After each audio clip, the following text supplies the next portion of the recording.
So I was looking, I was perusing some headlines the other day, and I saw a story, just a human interest piece about, or a hit piece, I don't know what you would call it. About basically ageism. Ageism, yeah. Yeah, that is a thing, you know, like racism, sexism. Yep. Ageism is a thing. And we want to talk about that and what it is exactly. And it's so funny that there even is that ism, because everybody's gonna do it. I mean, unless you die really young. Yeah, it's not like if you say the N-word, you're gonna be black one day. Yeah. But if you, I guarantee you, there's no way out. If you hate on old people, you're gonna get yours. Yes.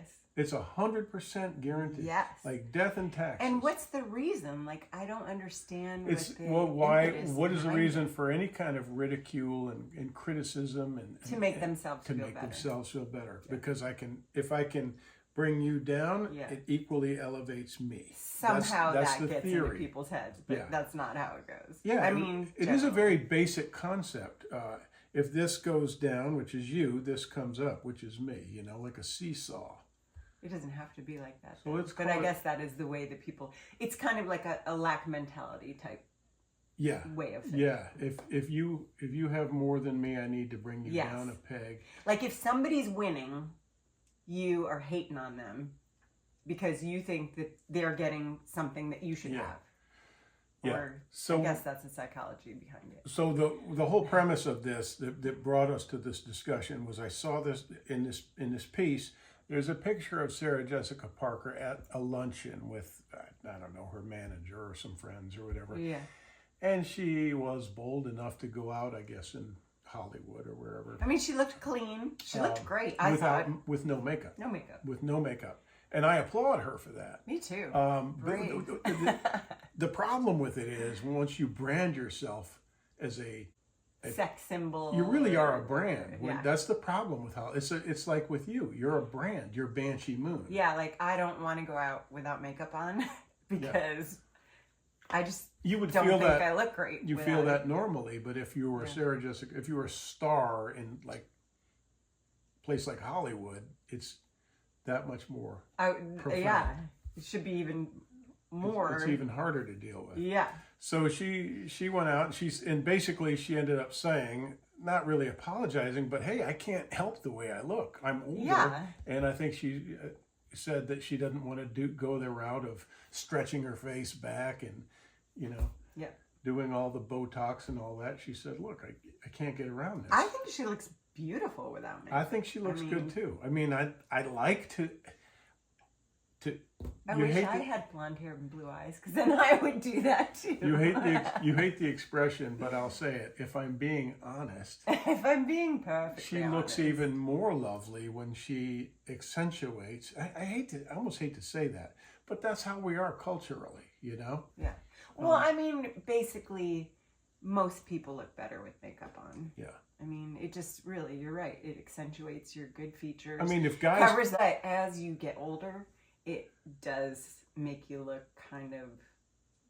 It makes sometimes it accentuates the lines. It makes it even worse. It's like a cartoon character. Yeah. It's like, what is going on with my face right there? And then you realize it's because the makeup got in the wrinkles or whatever. It's the same like me and my hat, you know. It's like a little I used to have at the beginning, you know, in my teens, I had long, flowing, beautiful hair, and it was full, very full and very thick. And then as I aged, it got a little thinner, and I kept it shorter. And then I got old, and it's gone, you know. And it's just not old. Older. And this is the same kind of thing. I like to cover that up because it's less distracting. It's a little shred of vanity that I hold on to. Mm-hmm. You? Oh, hell yeah. Hell yeah. Well, I don't know what I would do without my makeup. Like, it just makes me feel better. I can remember my grandmother, little old bitty that she was. I adored her. She was so cute. Nana Anna. Oh, and she was so sweet, and she was so old world French. Yeah. She was American, but she had that old world French. She'd laugh with her whole body. And Anna Palanque, and she was so cute. But she would put rouge on. And she was just so lovely. Yeah. And a little bit of makeup was just so cute on her at 85, 90. My mother told me in the San Fernando Valley when she was about 35, she still had all that blonde hair. Yeah. But she was aging rapidly because she smoked all her life. Yes. And she said, honey, it was the most hurtful thing I ever experienced. She said, I was in my car driving down Laurel Canyon, and I heard boys yelling out of the window. It was summer.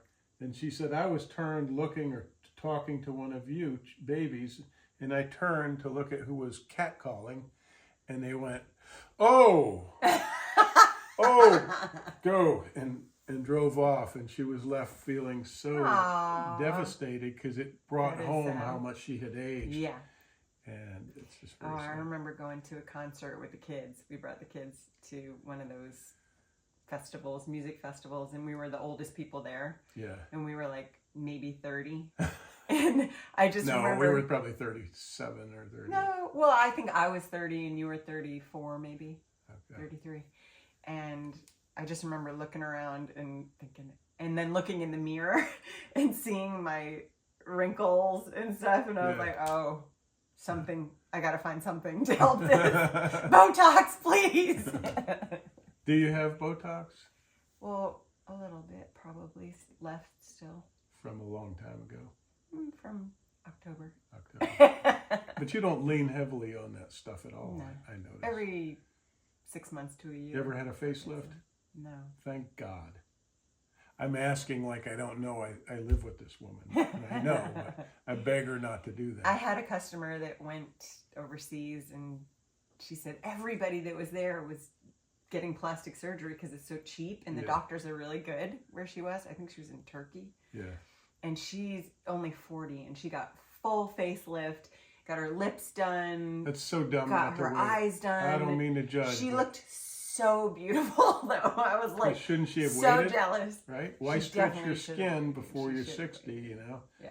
But then still, I was like, what? But I want to go there. But in 20 years, she's going to want a facelift, a full facelift, and then she's going to look like a lizard for sure because she's already stretched her skin.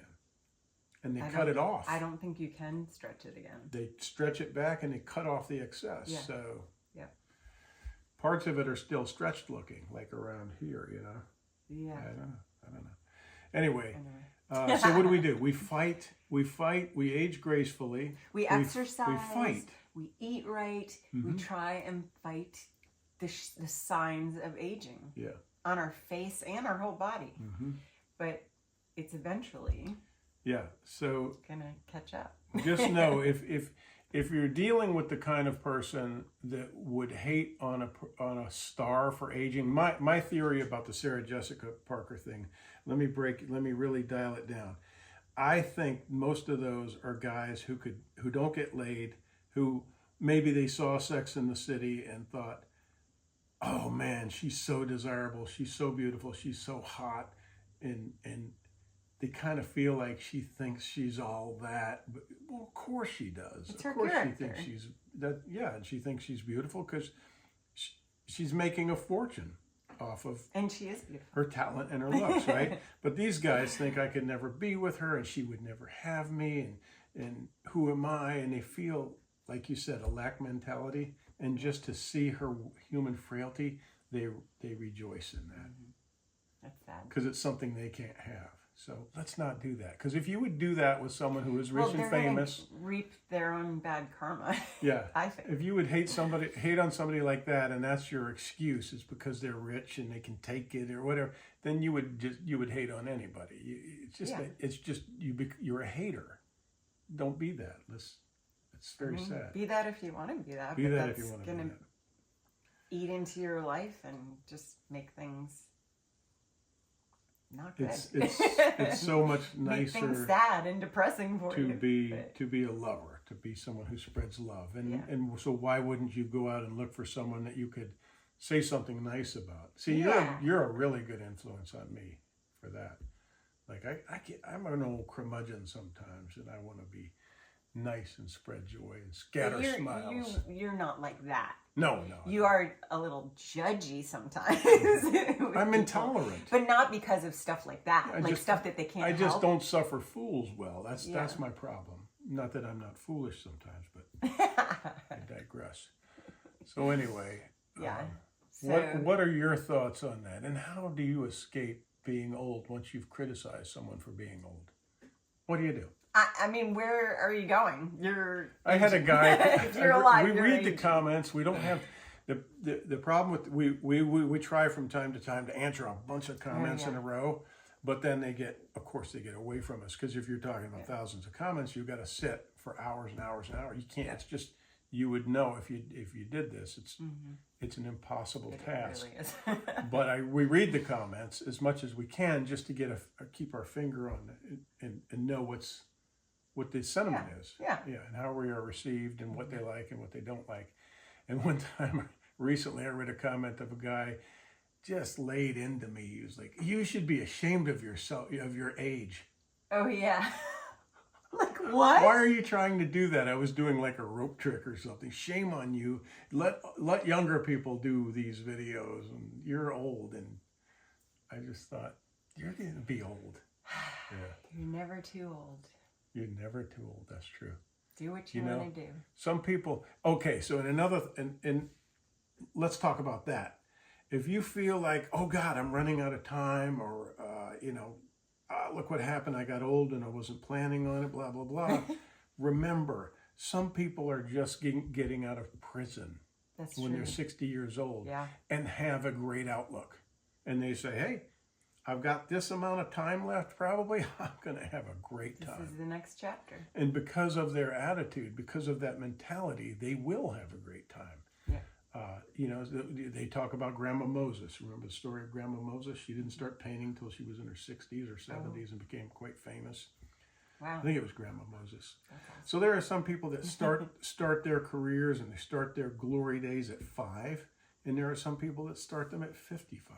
Or 65. Or 70. Or 70, you know. I'm talking about taking up the paintbrush again. Yes. And I'm 61. Yep. So I have a customer that's out there, paints in her garage, and she's 80-something. Mm-hmm. She's just... There you go. Turning out these... Well, there you go, folks. Paintings. Don't hate on the old folks. Yeah. Or hate on the old folks if you want to. It's only yourself that is hurt in the process. Yeah. Because what does negativity and anger do? Does it hurt the person that's directed at, or does it hurt the person dishing it? It hurts the person dishing it. Yeah. I mean, it can hurt the other person if they let it hurt them. Yeah, it hurts weaker people, and that's very sad. I mean, a lot of times bullies really affect, especially in younger people, they affect them very, very negatively. But I think if you follow those people down the road, usually it flips. And the bully is the one suffering, and the one who was being bullied had to develop a thick skin and a survival sense, and they did better in the end. We got lucky with that, because we got a really thick skin when we first started doing YouTube. Yeah. We had to. All right. Well, tell us what you think about aging and ageism and love and there's enough to go around. Bullying and enough goodness. Yeah. In the comments below. Be sure to like this video and subscribe for more, and we will talk soon. Spread love. Spread joy, scatter smiles. Love you. Love to all.